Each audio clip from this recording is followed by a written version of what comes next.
শুধুমাত্র 1 কাপ আটা আর half cup চিনি থাকলেই কিন্তু রথযাত্রা স্পেশাল এই সুন্দর রেসিপিটি বানিয়ে নিতে পারবেন। কতটা মুচমুচে হয়েছে আপনাদেরকে ভেঙে দেখাচ্ছি। দেখুন, হাতে দিলেই পুরো গুঁড়ো হয়ে পড়ে যাচ্ছে। নমস্কার বন্ধুরা, আমার চ্যানেলে আপনাদের সবাইকে স্বাগত। আজকে রথযাত্রার স্পেশাল অসাধারণ একটা রেসিপি আপনাদের সঙ্গে শেয়ার করব। 1 কাপ আটা আর হাফ কাপ চিনি দিয়ে কিন্তু এই সুন্দর রেসিপিটা বানিয়ে নিতে পারবেন, আর দীর্ঘদিন পর্যন্ত সংরক্ষণ করেও খেতে পারবেন। চলুন কিভাবে বানাচ্ছি দেখে নেওয়া যাক। একটা বাটি নিয়েছি, এখানে 1 কাপ নিয়েছি গমের আটা। এখানে আমি ছোট কাপ নিয়েছি, এটা হলো হাফ কাপের মাপ। এই কাপের হাফ কাপ নিয়ে নেব ময়দা। ওই কাপের মাপ করে 1 কাপ নিয়ে নিচ্ছি আমি ময়দা। ময়দাটাকে এইভাবে স্ট্রেনার দিয়ে চেলে নিচ্ছি। দিয়ে দিচ্ছি পরিমাণ অনুযায়ী লবণ। এখানে আপনারা আটা বা ময়দা যে কোনো একটা দিয়েই বানাতে পারেন, আমি দুটো মিক্স করে নিয়েছি। এখানে নিয়েছি ঘি। ঘি কিন্তু অল্প পরিমাণে ময়ামে যাবে। হাফ চামচ ঘি নিয়ে নিলাম। এবার সমস্ত কিছু খুব ভালোভাবে মিশিয়ে নেব।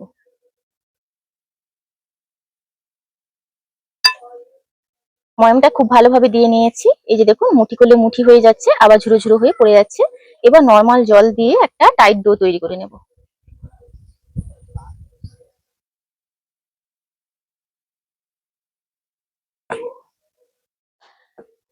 ডোটা এইভাবেই তৈরি করেছি। দেখুন, এখানে কিন্তু অনেকটাই টাইট রেখেছি। এটা 10 মিনিট রেস্টে রাখার পরে অনেকটাই নরম হয়ে যাবে আর সেট হয়ে যাবে। ডোটার ওপর থেকে অল্প একটু ঘি মাখিয়ে নিয়েছি। এটাকে আমি 10 মিনিট রেস্টে রেখে দেবো। একটা কড়াই বসিয়ে দিয়েছি, 1 কাপ নিয়েছি চিনি, সেই ছোট কাপের মানে হাফ কাপ। দিয়ে দিচ্ছি 1/4 কাপ জল। এখানে চিনি সিরাপটা ঘন তৈরি হবে, ওই কারণে জলটা অল্প পরিমাণে দিতে হবে। এই চিনির মধ্যে কয়েকটা এলাচ মুখ ফাটিয়ে নিয়েছি, দিয়ে দিলাম। চিনিটা মিলিয়ে যাওয়া অবধি জাল করব।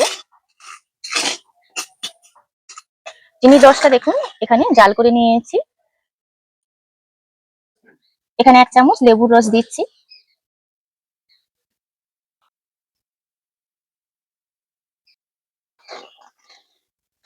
এবার নাবিয়ে নেব। একটা পাত্রে নাবিয়ে নিচ্ছি। আটাটাকে আমি 10 মিনিট রেস্টে রেখে দিয়েছিলাম। হাতের সাহায্যে আরেকটু মাখিয়ে নেব। এবার ছোট ছোট লেচির আকারে কেটে নেব।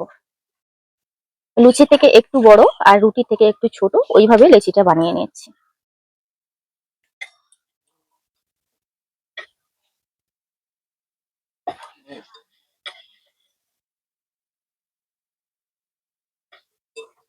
এইভাবে লেচিগুলো তৈরি করে নিয়েছি। এগুলো কিন্তু ঢাকা দিয়ে রাখবো, আর একটা একটা লেচি নিয়ে রুটি আকারে বেলবো।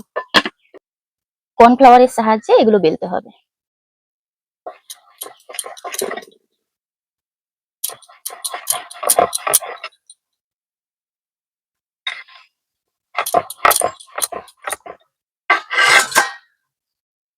একটা একটা রুটি এইভাবে বেলে রাখছি।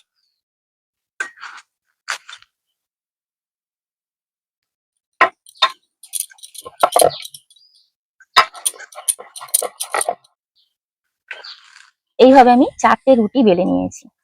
প্রত্যেকটার গায়ে এইভাবে কর্নফ্লাওয়ার লাগিয়ে নিচ্ছি।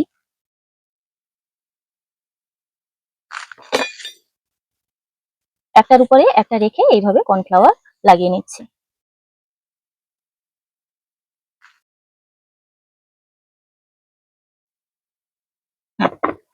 এবার 4টে রুটিকে আমি পাতলা করে বেলে নেব।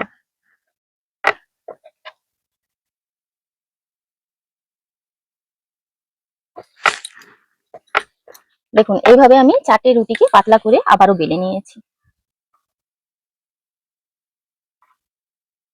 4টে রুটিকে একসঙ্গে নিয়ে আমি রোল করে নেব।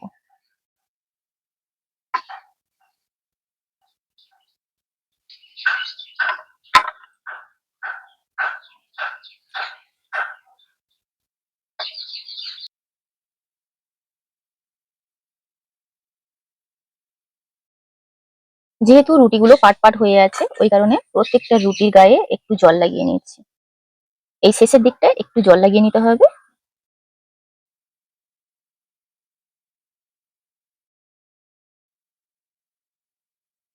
এইভাবে দেখুন আমি জল লাগিয়ে নিয়েছি। একটা ছুরির সাহায্যে কেটে নেব।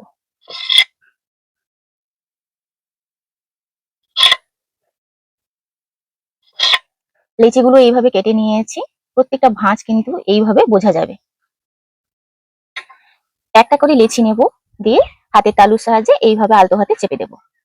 এই যে দেখুন, এইভাবে করে চেপে দিচ্ছি। প্রত্যেকটা লেচি এইভাবে নিয়ে হাতে তালুর সাহায্যে চেপে নেব। এইভাবে লেচিগুলো আমি তৈরি করে নিয়েছি, এবার বেলে নেব। ব্যাস, এইভাবে করে বেলে নিলেই লেয়ারটা ছেড়ে যাবে তেলে পড়ার সঙ্গে সঙ্গে। এইভাবে করে সব লেচিগুলো বেলে নিচ্ছি। খুব বেশি চাপ দিয়ে নয়, আলতো হাতে একটু মোটা করে বেলতে হবে। কড়াইতে তেল দিয়ে দিচ্ছি এগুলো ভাজার জন্য। তেলটাকে হালকা গরম অবস্থায় এগুলো দিয়ে দেবো। এগুলো দিয়ে এইভাবে তেলটা ছেটাতে থাকলে খুব সুন্দরভাবে লেয়ার গুলো ছেড়ে আসবে। তো আপনারা দেখতেই পাচ্ছেন তেলটা গরম হওয়ার সঙ্গে সঙ্গে লেয়ার গুলো কিন্তু খুব সুন্দরভাবে আপনা আপনি ছেড়ে আসছে। এইভাবে আবার একটা দিয়ে দিলাম, ওটাকে সাইডে রেখে এটার উপরেই আবার তেলটা দিতে থাকবো। আবার একটা ওইভাবে দিয়ে দিচ্ছি।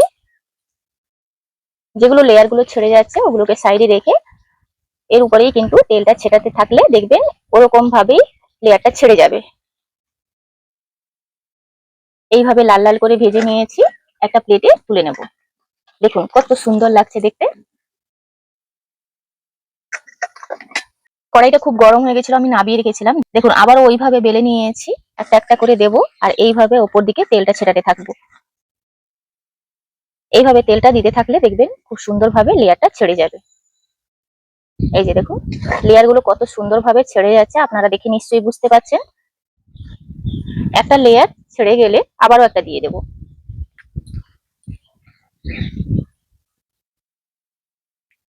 তো আপনারা দেখতেই পাচ্ছেন কত সুন্দর হচ্ছে, বানানো কতটা ভীষণ সোজা। আর এগুলো বানিয়ে আপনারা 1 মাস পর্যন্ত রেখে অনায়াসে খেতে পারবেন। এটাও দেখুন কত সুন্দরভাবে লেয়ার গুলো ছেড়ে গেছে। আর আমি কিন্তু এগুলো কম তেলেই ভাজছি, কারণ কি পোড়া তেলটা আমাদের ঘরে খুব কমই খাওয়া হয়। তেলটা পুড়ে নষ্ট না হওয়ার থেকে কম তেল দিয়েই বানানো ভালো। এগুলো এইভাবে লাল লাল করে ভেজে নিয়েছি। দেখুন কত সুন্দর লাগছে দেখতে এগুলো। চিনির সিরাপটা বেশি ঠান্ডা হয়ে যাওয়ার কারণে বেশি ঘন লাগছে, একটু কড়াইতে দিয়ে আমি নরম করে নেব।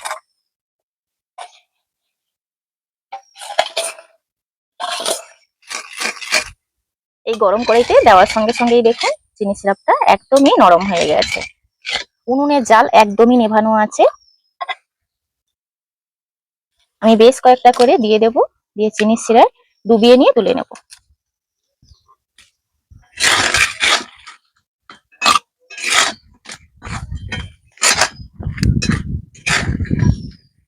উনুনে কিন্তু জাল একদমই নেই, নেভানো জাল। আমি একটা পাত্রে তুলে নিচ্ছি, শুধু জাস্ট কয়েক সেকেন্ড এইভাবে কোট করে নিয়ে চিনির রসের মধ্যে তুলে নিচ্ছি। চিনির রসটা অতি অবশ্যই কিন্তু এইভাবে মোটা রাখতে হবে, না হলে এই খাজাগুলো ঠান্ডা হওয়ার সঙ্গে সঙ্গেই নরম হয়ে যাবে।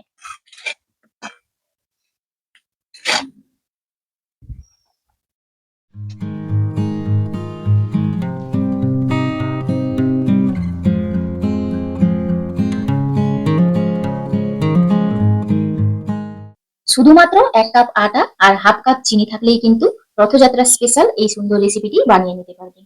কতটা মুচমুচে হয়েছে আপনাদেরকে ভেঙে দেখাচ্ছি। দেখুন হাতে দিলেই পুরো গুঁড়ো হয়ে পড়ে যাচ্ছে। 1 কাপ আটা আর হাফ কাপ চিনি দিয়ে কত সুন্দর খাজাগুলো বানিয়ে ফেললাম। খেতে কিন্তু অসম্ভব সুন্দর। আপনারা এটা 1 মাস পর্যন্ত সংরক্ষণ করে খেতে পারবেন। আজকে ভিডিওটি এখানেই শেষ করছি, দেখা হচ্ছে পরবর্তী একটা নতুন পর্বে। ভিডিওটি ভালো লাগলে লাইক শেয়ার কমেন্ট করবেন। আপনারা সবাই ভালো থাকবেন, সুস্থ থাকবেন, সাবধানে থাকবেন।